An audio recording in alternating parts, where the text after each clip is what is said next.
પરંતુ હવે ધ્યાનથી સાંભળજો, પરંતુ ન્યાયની પ્રશ્ન હવે ન્યાયનો આજે સીટની રચના થઈ.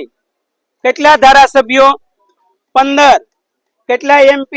3. 2 મિનિસ્ટર અને 1 કેન્દ્રીય મિનિસ્ટર, અને છતાં પણ હજુ કોઈ જવાબ નથી. એટલે એટલા માટે આપણે આઝાદ ભારતમાં આટલી બધી એક ન્યાય માટે ભેગું થવું પડે.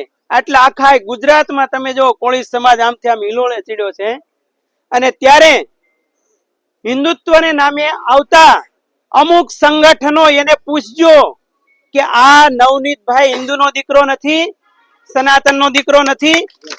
ક્યાં ગયા એ બધા સંગઠનો? ક્યાં ગયા એ બધા સાધુ સંતો, કથાકારો, કલાકારો, સાહિત્યકારો? આ બધા જ જ્યારે સમાજનું પૈસા જોતા હશે, સેવા જોઈતી હશે, વોટ જોતા હશે, તો મોટા મોટા બણગા ફૂકીને તમારી પાસે ભીખ માંગતા હશે.